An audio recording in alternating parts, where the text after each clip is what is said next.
Welcome back, everyone. Here is a look at my 1972 Chevrolet Vega. I think if General Motors was to re-release it, it should look something similar to this. This has approximately 3 coats of semi-gloss black, then 3 coats of clear. As you can see, it's not quite perfect. You can see little ripples and stuff in there, but I'm done with it. It is technically dry to the touch as of right now, but I'm not going to touch it for at least 3 days. I want to make sure all the chemicals evaporate, all the solvents and stuff. And I don't know, I guess being so black and then the windows are going to be black, I think I will add some sort of like racing decals. This is what it's supposed to look like, by the way. That's why I put that as a backdrop. So quite a bit different, right? And turn it back the other way so you can get a comparison. Right? Not even close to the same thing. I've added an extra spoiler over the wheel flares on the rear, so it's got technically 3 spoilers. Still got to do something with the tail. Let's just lower the camera. I widen up the tail area. I've put in a rear diffuser. I've shortened up the rear bumper. I've cut it at an angle. Oh, I still got to cut a vent for the rear tire. As you can see right there, I've cut one out. It looks more black. That's because it's actually a void right there. So I got to cut that side out still. I forgot about that now that I see it on camera. Not perfect, but not bad for my first attempt. I'm pretty happy with it, and considering I'm going to drive this car, I'm not too worried about it. The mirrors, this car kit does not come with any mirrors at all. It may look like there's a mirror on this picture, but if there was one actually in the plastic, I did not see it. And so I use the mirrors actually off of a 2010 Camaro. I forget what scale it is. I think it's approximately 1/24th, but that's what I use.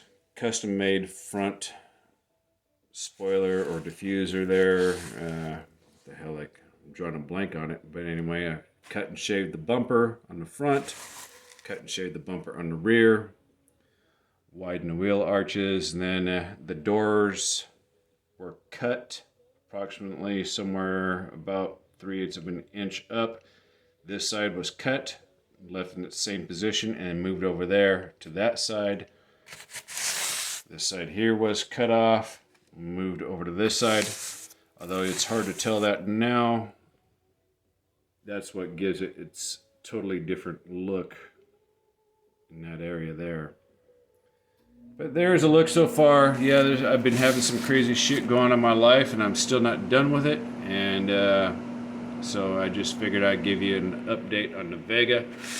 Got to make some custom taillights for that. I think I need to put a coat of black down there to make the rear diffuser pop out.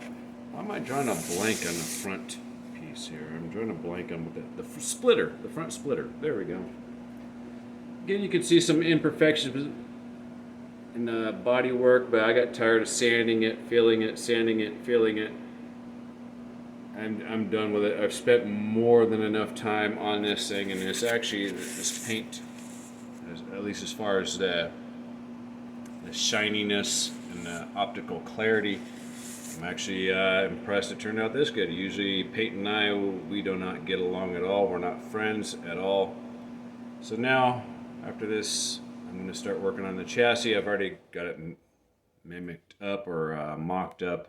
I got to order some electronics for it and set everything in stone. That should give everything on its body time to dry.